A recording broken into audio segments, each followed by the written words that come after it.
Sejam mais uma vez bem-vindos a esta série de entrevistas com os presidentes do Infarmed. É uma ronda que fazemos aqui, que temos vindo a fazer de resto ao longo dos últimos meses com as pessoas que ajudaram a fazer a história desta instituição já com 3 décadas.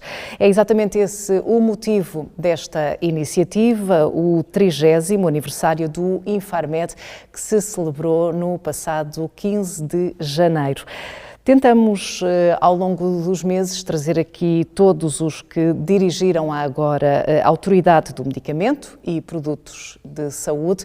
Têm-nos contado as expectativas que tinham, o posicionamento nacional e internacional da instituição e, entre outras revelações, também os principais desafios e algumas histórias marcantes ao longo das suas presidências. E recebemos hoje, nesta penúltima entrevista, aquele que foi o segundo presidente do Infarmed. Tenho o prazer de estar aqui na companhia do Dr. Miguel Andrade. Seja muito bem-vindo e obrigada por ter aceitado estar aqui connosco também, a partilhar a sua experiência e as suas histórias. E começava por lhe perguntar, foi o segundo presidente do Conselho de Administração do Infarmed, mas de certa forma a sua relação com esta instituição começou muito antes. Sim, na medida em que, se formos ver os antecedentes do Infarmed, quem é aqui em Portugal que serviço ou que instituições se ocupavam da política do medicamento anteriormente, quando foi chefe de gabinete do ministro Maldonado Cornelia, que nós tínhamos era uma direção de serviços da Direção-Geral de Saúde que se ocupava dos medicamentos e desta temática. Portanto, foi entendido que a matéria é muito importante e exigia, para o tempo que se vivia então, um departamento autónomo com as condições necessárias para poder levar a cabo este tipo de tarefa.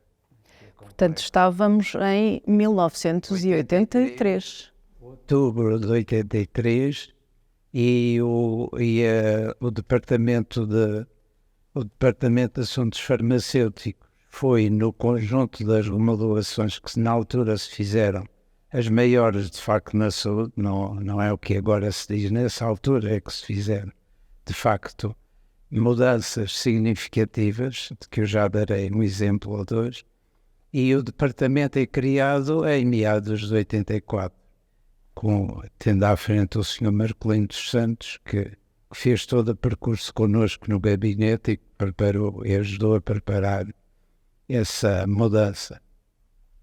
Mas essa ocasião, a avaliação que hoje vai querer também fazer sobre o estado do medicamento, nessa altura, o panorama que tínhamos, digamos, o contexto era de não termos, digamos, um organismo próprio, que se ocupasse desta temática, termos uma entrada dos medicamentos no mercado com aprovações de uma comissão que estava sediada junto ao gabinete e que não tinha também digamos, a abrangência e as competências técnicas que eram requeridas e, portanto, os medicamentos, as comparticipações, por exemplo, da altura, a Ana já não se lembra disso, já há muitos anos, mas para ter uma ideia, penso que ainda me lembro de quais os 3 produtos ou medicamentos mais comparticipados da altura para vermos o que é que era importante ou não. Tínhamos um energético à base de banana, tínhamos o Ultra Levure e tínhamos um dilatador vasoperiférico enfim, também não tinha grande relevância de um ponto de vista terapêutico, e esses 3 medicamentos, mais a pastilha Usubal que se tomava para as dores de cabeça, esses 4 estavam no topo da despesa com medicamentos em Portugal, eram os mais comparticipados. Cada um deles, na altura, para vermos os números e a diferença, era comparticipado algo como 500 mil contos. cada um desses. E eram medicamentos, portanto, que não se dirigiam a patologias ou questões vitais do ponto de vista do uso do medicamento. Portanto, a mudança foi uma mudança de política, e para servir essa política e essa estratégia, então justificava-se e criou-se o Departamento de Assuntos Farmacêuticos. No entanto, era preciso ainda ir mais longe. Foi à medida das exigências e com o tempo fez-se uma evolução do departamento, que era um departamento central, que não tinha as características de uma entidade reguladora, de uma autoridade de medicamento. E, portanto, a evolução seguinte é de passar a Infarmed. Portanto, e comigo já aqui a colaborar com o Conselho de Administração, desde 96, preparou-se uma nova lei orgânica para reforçar essa componente da autoridade do medicamento. Portanto, é um diploma que ficou pronto em 98 e que andou pelos gabinetes bastante tempo, não é? Com os tais políticos que às vezes estão um pouco distraídos com estas coisas e continuam, e que acabou por passar em Conselho de Ministros, mas com uma redução daquilo que tínhamos proposto em termos de maiores competências e maior autonomia do Infarmed. Tendo chegado em 2000, portanto, à presidência do Conselho de Administração, há reflexões suas que recordam essa fase como um tempo crítico. Gostava que nos explicasse porque é que o tempo era crítico, que desafios é que existiam. Eu fui convidado para presidente do Infarmed no fim de 99, e dando-me 5 minutos para eu poder decidir. A professora Manuela Arcanjo, como todos sabem, uma pessoa assim bastante, uma personalidade forte, e disse: só tem 5 minutos para decidir. Eu disse: olha, eu preciso pelo menos parar um bocadinho e ver em que é que me estou a meter, embora conheça bem o assunto. Não é assim. É uma decisão de ânimo leve.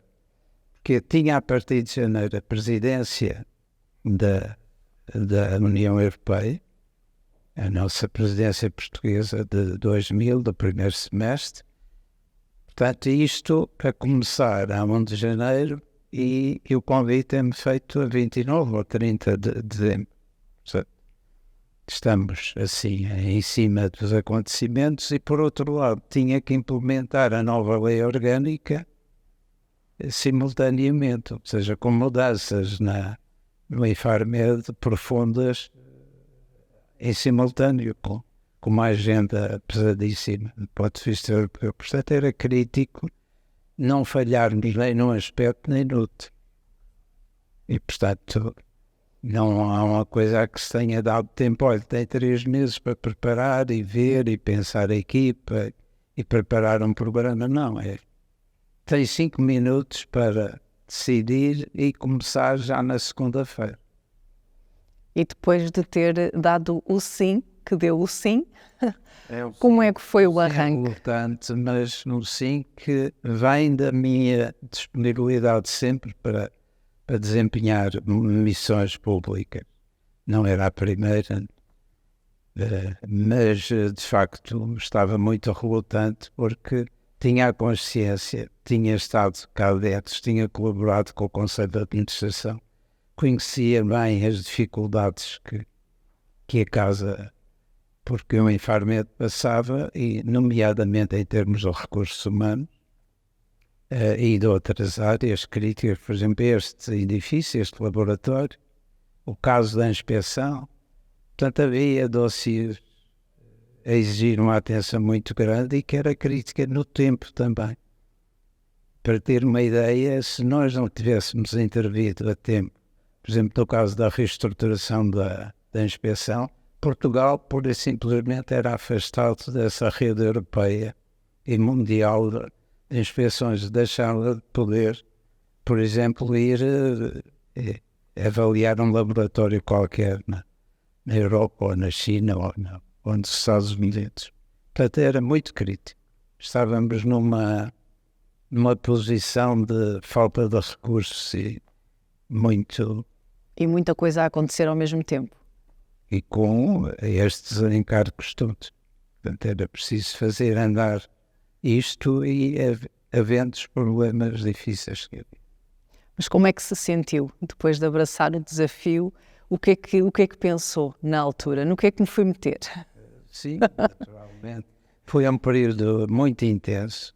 Posso lhe dizer apenas, e as pessoas nem fazem ideia, mas a vida de um conselho de administração ou de um presidente pode significar ter que ir 2 vezes por semana a Bruxelas ou a Londres e apesar de tudo, manter o seu trabalho aqui e manter o programa a funcionar. Portanto, os desafios eram não só a nível nacional, como também a nível internacional. Nós tínhamos a presidência, portanto tivemos que assumir esse programa de uma forma competente. Ora, isso significava preparar as reuniões todas dos responsáveis das agências europeias, as reuniões com os departamentos centrais, com a DG Indústria e outras, e no meu caso isso depois passou a ter um papel ainda mais relevante porque foi sendo solicitado para colaborar com a Comissão na área da política do medicamento. Eu fui Sherpa do grupo do G10, que é o grupo estratégico europeu que define a política de medicamento da Europa. E, portanto, tinha reuniões e que preparar reuniões e contactos muito exigentes, muitíssimo. E esteve quase a presidir a EMA. A EMA. Por um voto para o meu colega inglês, que os espanhóis, à última hora, resolveram falhar o compromisso que tinham de votar em mim. É o votar em Portugal. Mas isso não deitou por terra o seu ânimo e a sua vontade de continuar a afirmar Portugal e a competência das autoridades portuguesas lá fora? Trabalhei arduamente, como se costuma dizer, porque de facto, para além das viagens, são muitas horas de trabalho, de preparar dossiês, de preparar assuntos, de intervir em diversas instâncias. Por exemplo, nessa altura ainda se estava a fazer a revisão do regulamento do medicamento a nível europeu. Eu participei nesse trabalho de uma forma intensa. Presidi algumas sessões com diversas entidades, nomeadamente a indústria, e fui lançado assim às esferas. Porque de facto a indústria está muito bem organizada, tem um lobby fortíssimo em Bruxelas e não para de atuar e de colocar as entidades, as autoridades face a questões e a desafios muito, muito sérios. Falou há pouco também da questão dos recursos humanos, dos recursos tecnológicos. Foi também uma área querida para si. Não se calcanhar daquilo e penso que hoje será também. Não tenho os dados, mas hei de pedi-los, hei de falar com o Dr. Rui e ver para comparar o que era a situação no ano 2000 e o que é hoje. A questão era tão séria que nós elaborámos um plano de crescimento, de recrutamento de pessoas para o Infarmed que num só concurso para a base, para os técnicos superiores, nós contratamos 120 novos licenciados e fizemos um concurso internacional para a dotação do laboratório, que era outra área crítica. E, portanto, foi um movimento extraordinário que se conseguiu fazer passar no Ministério da Saúde e nas Finanças com muita dificuldade. Dei o meu comentário de que temos políticos às vezes muito distraídos não dou o valor, né? Não estão em condições muitas vezes de avaliar o que é que está em jogo, por exemplo, para o país. Quando se faz uma proposta dessas, se querem isto e com dignidade e com competência, temos que ter recursos e temos que os formar. Isto leva tempo. Não é uma coisa, não é ir ali aí à rua e recrutar gente. Exige muito cuidado. Até porque são funções de grande responsabilidade. Felizmente que foi possível. Não sei se hoje seria possível, com as finanças a funcionar daquela maneira, que apesar de tudo controlam muito mais do que nessa altura, controlam por uma via não política, pela via burocrática.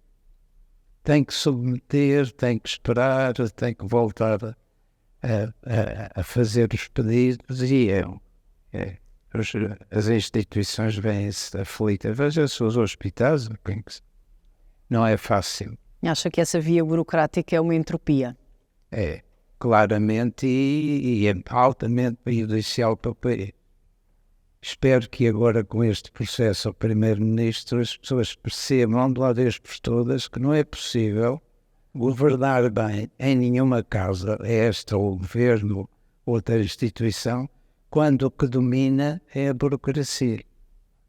E depois é preciso chegarmos à caricatura de ser preciso que o dirigente máximo da instituição esteja sempre a intervir para facilitar ou para desbloquear o processo.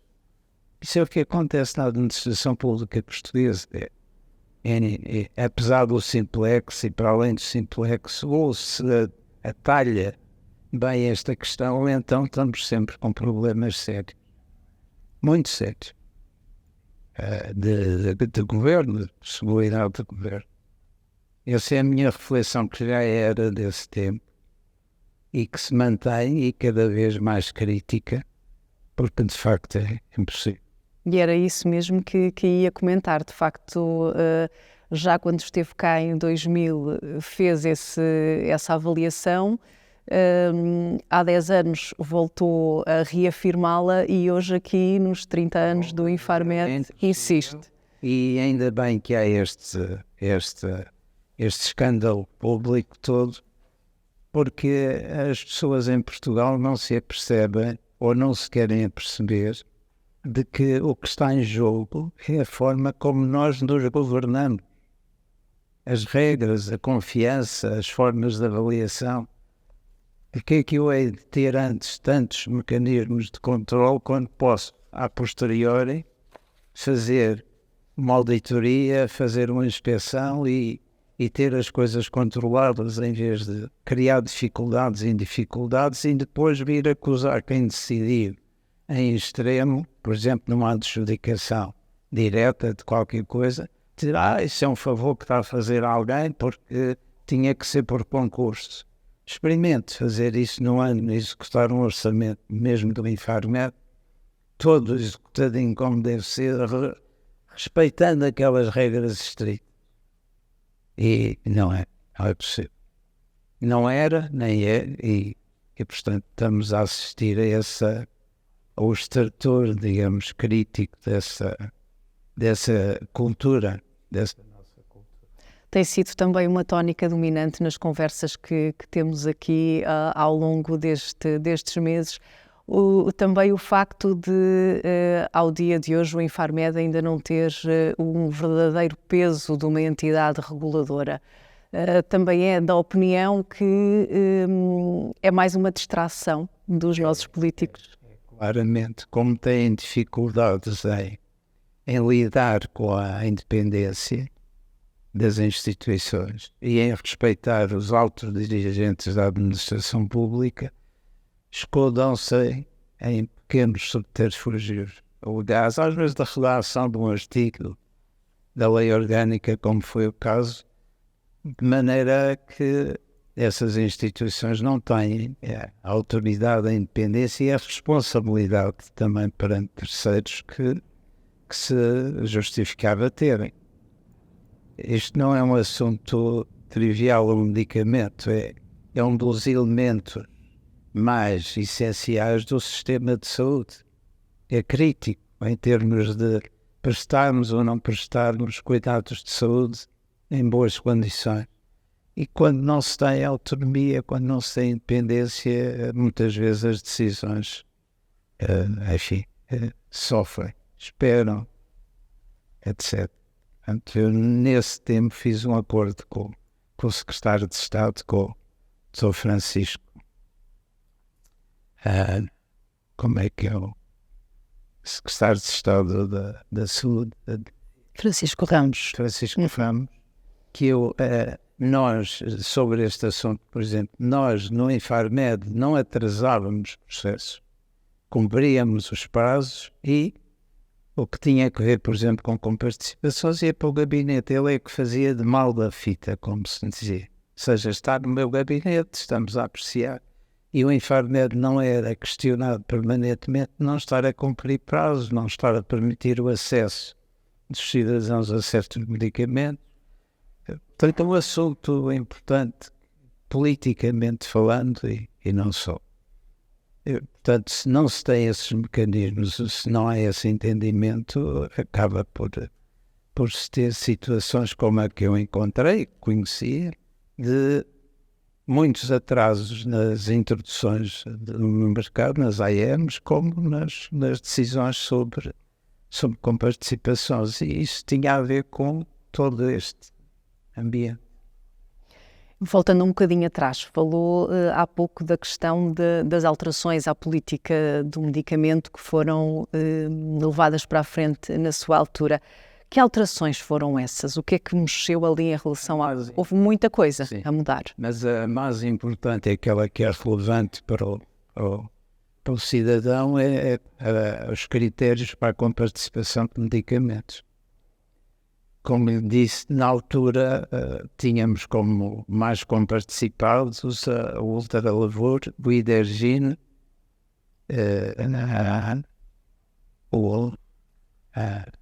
a pastilha da Bayer, como se dizia, a aspirina. E, repara, mas na altura... As morbilidades que já havia na altura e que se mantêm e agudizaram, os medicamentos mais comparticipados, ou seja, aquilo em que no dinheiro público era mais emprego, era na compra de medicamentos que são, tendo a sua utilidade, não é? Portanto, o foco passou a ser nos medicamentos que têm um impacto sobre a vida e fazem a diferença na manutenção da vida ou não, como os antibióticos, por aí adiante, e alterou-se os escalões, os critérios para essas comparticipações. Também foi dado um impulso aos genéricos. Isso já é posterior. Isso é que eu posso dizer, se me perguntasse qual é o que é que assinala como mais relevante que tenha feito. E ia perguntar. Os genéricos, na altura, em 83, não eram um tema, mas em 2000 eram um tema relevante. Portugal era praticamente o único país da Europa que não tinha, digamos, uma política de genéricos ativa. Tinha intenções, tinha propostas, mas não tinha. Não passavam disso. Não passavam disso. E, portanto, houve tentativas anteriores, ainda do tempo da doutora Lino Beleza e por aí adiante, em que se esboçou essa vontade. Mas o dossiê dos genéricos é um dossiê, como muitos outros, cheio de armadilhas, quer dizer, avança-se e começa-se a tropeçar de facto em dificuldades. Então, para já havia toda uma campanha da indústria e da maioria dos médicos contra os genéricos, não tinham qualidade, etc. Nós não tínhamos laboratório, era um laboratório nosso, havia um trabalho laboratorial, mas feito junto de outras entidades e, portanto, também não tínhamos argumento forte nesse aspecto e tínhamos, sobretudo, essa cultura anti-genérica e não tínhamos recursos básicos. Nessa altura não havia no Infarmed, a não ser o professor José Moraes, ninguém especializado tivesse competência séria em matéria de genérico.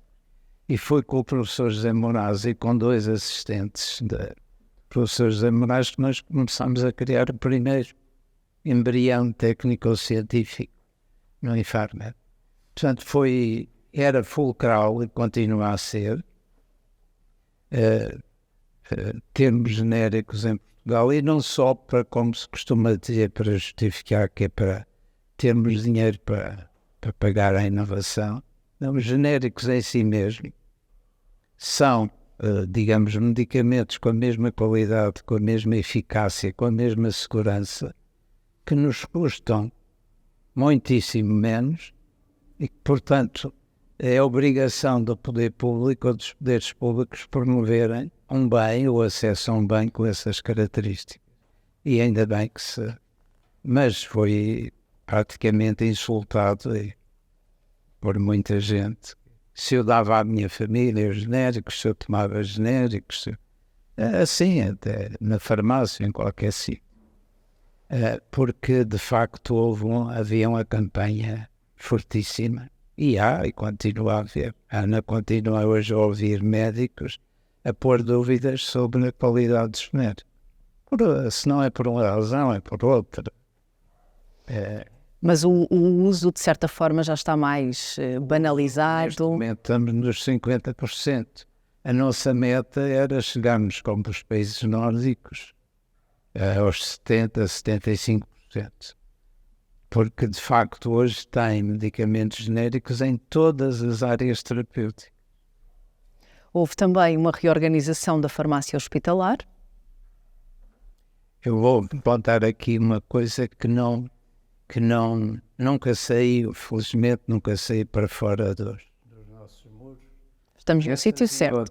Essas e outras que nós nunca deixamos sair dos muros do nosso trabalho por uma questão de respeito pelos cidadãos e pelo ambiente que se deve ter à volta do medicamento. E, portanto, fomos ver como tínhamos que fiscalizar a farmácia e laboratórios. Também tínhamos que fiscalizar os hospitais e as entidades públicas que tinham farmácias. O que nós encontramos foi deste género. Nós, se tivéssemos que aplicar aos hospitais públicos os critérios que aplicávamos aos laboratórios e às farmácias, tínhamos fechado 95% das farmácias hospitalares. O estado de degradação, mesmo físico, de manutenção dos medicamentos, de temperaturas, de umidade, etc., eram de facto de bradar aos céus. Portanto, fizemos um grande plano de reorganização da farmácia hospitalar, que teve muitas resistências, muitas dificuldades, mas que felizmente foi dando resultados, e penso que hoje o panorama é muito diferente. E também a prescrição por denominação comum internacional também foi uma mudança. E foi também importante. Um embate difícil, sobretudo com os médicos, com os laboratórios, porque nesta atividade económica a marca, o comércio, o marketing são importantes. E, portanto, estávamos a tocar num dos pontos críticos da atividade, que é não valorizar a marca, mas sim valorizar, digamos, o princípio ativo, o produto em si.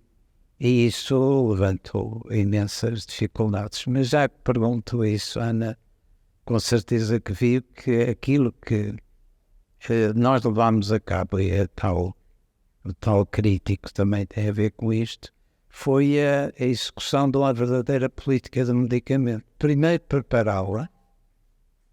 Segundo, propor a Conselho de Ministros, e depois ver esse pacote de diplomas ser aprovado em Conselho de Ministros sem alterações. No dia 20 de julho de 2000.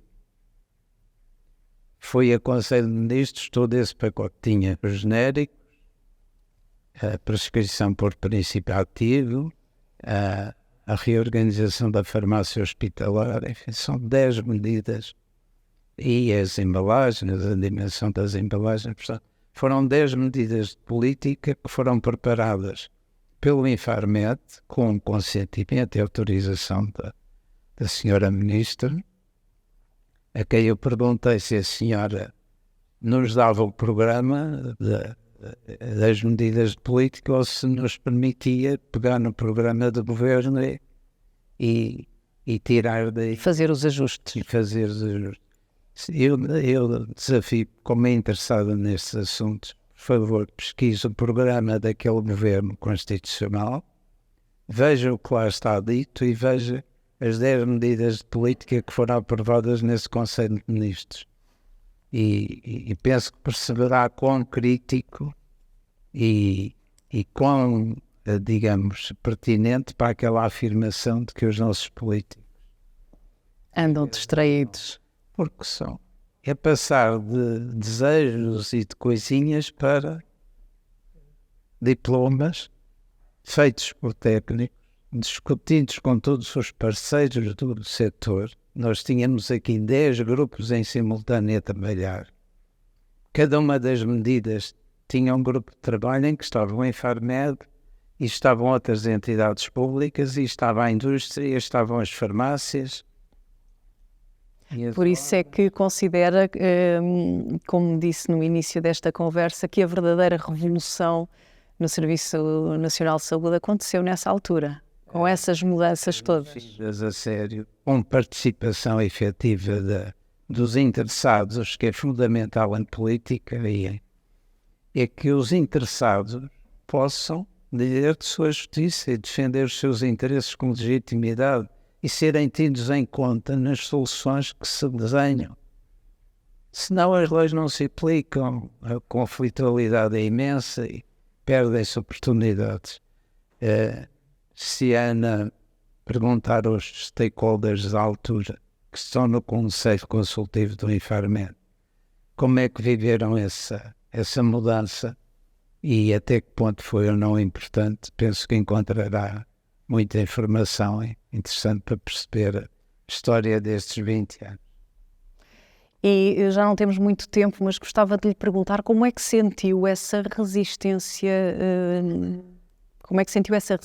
toda? Alguma vez teve vontade de desistir, de deitar a toalha ao chão?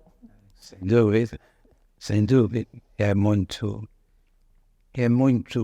Porque era muita mudança a acontecer ao mesmo tempo, cá dentro, lá fora, muita resistência. Coisas relevantes que tinham que se fazer e ao mesmo tempo tem-se o ambiente, digamos, à volta, mesmo o ambiente político que não é nada favorável. Não. Ou seja, ou não é por má vontade, mas é por falta dessa consciência, dessa sensibilidade. Por exemplo, eu posso lhe dizer que a ministra Manuela Arcanjo nunca quis ir a nenhuma reunião de topo da UE em que eu tinha que estar porque era sherpa do grupo, nunca consegui que a senhora lá fosse. Não tem importância a política de medicamento, não é relevante, não tem o que se decide na Europa, não tem impacto relevante em Portugal. Não temos um ponto de vista que possa ser defendido e que seja bom para o conjunto. Não consegui, com certeza falha minha, de não conseguir convencer. Não foi diplomata suficiente para conseguir fazer com que isso acontecesse. Portanto, o ambiente à volta não é de apoio, não é de um contexto em que a instituição está a trabalhar e se sente esse apoio e que está a ter, enfim, um feedback. E no presente? Apesar das dificuldades e dos contratempos e das atuações, enfim, engenhosas de muita gente. E no presente, acha que esse envolvimento já está mais vincado ou nem por isso? Não creio. Embora tenhamos um ministro, por exemplo, neste caso, do Manuel Pizarro, que tem muita sensibilidade para este assunto, mas penso que não mudou muito a prioridade, a importância deste assunto na agenda política e na maneira como se trata perante os cidadãos. por exemplo, as falhas de medicamentos, atraso. O cidadão está às escuras nisso, não sabe porque é que há medicamentos que falham nas prateleiras, o que é que se está a passar, qual é o futuro. Portanto, cria-se um ambiente de incerteza, de desconfiança que não é benéfico para o bem-estar. Mesmo para terminarmos, pedia-lhe para recordar aqui connosco uma história que o tenha marcado diante de todas essas dificuldades, de todos esses obstáculos que conseguiu ultrapassar. Há alguma história que tenha ficado e que gostasse de partilhar connosco? Há alguma história em particular, mas que define um tempo, uma cultura e a ruptura que era necessário fazer com esse tempo. Um dia antes do Natal, portanto no Natal de 2001, eu entrava sempre, era dos primeiros a entrar, portanto entrava sempre bastante cedo.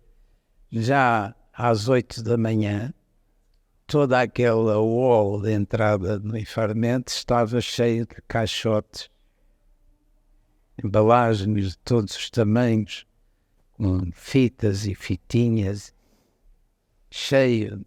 E eu perguntei inocentemente o que é que era aquilo. Disse, é uma caminhoneta que veio descarregar aqui todas estas embalagens que são prendas para os funcionários da Infarmed. E, portanto, aquilo que eu fiz foi subir ao meu gabinete e tomei uma decisão e dei uma ordem no sentido daqueles, quem tinha ali colocado aquelas caixas, queria-se recolhê-las todas, que nós agradecíamos. Portanto, veja o ambiente em que se vivia nesse tempo ainda. Era perfeitamente corrente haver prendas, umas públicas, outras ocultas, de se criar um ambiente de promiscuidade, quando hoje se discute que um jantar de um ministro custou 150 euros e se acha que isso é tráfico de influências. Tinha uma caminhoneta despejada ali na sua entrada e que não era a primeira vez. Portanto, essa história marcou-me em que sentido? No sentido da necessidade de uma ruptura e de uma atenção constante, porque todos estes fenómenos se vão refazendo e retomando e ganhando outras formas, mas eles existem. Não se pode ignorar isso. Portanto, sempre foi um aspecto. E esse deu brado, deu conversa, até um presidente de Câmara que me telefonou quase a me insultar que eu estava a lhe devolver umas belíssimas garrafas de vinho que o homem tinha andado a escolher criteriosamente e que, no caso, me eram destinadas. Portanto, achava-se natural fazer isto e criar este ambiente. E o Infarmed tem que ter uma imagem diferente de rigor, de que não se deixa influenciar, de forma seja, e que defenda de facto a causa pública. Isso é fulcral. Muito obrigada, Dr. Miguel Andrade, por ter estado aqui, ter aceitado o convite e ter, de uma forma tão generosa, ter partilhado connosco as suas memórias. Esteve na presidência do Conselho de Administração do Infarmed em 2000 e 2001. No entanto, esta, como pudemos aqui escutar, foi uma história que já começou muito antes. Como referi no início, esta é a penúltima entrevista neste caso, aos ex-presidentes do Infarmed. A última será uma conversa em jeito de balanço. Fica prometido. Até breve.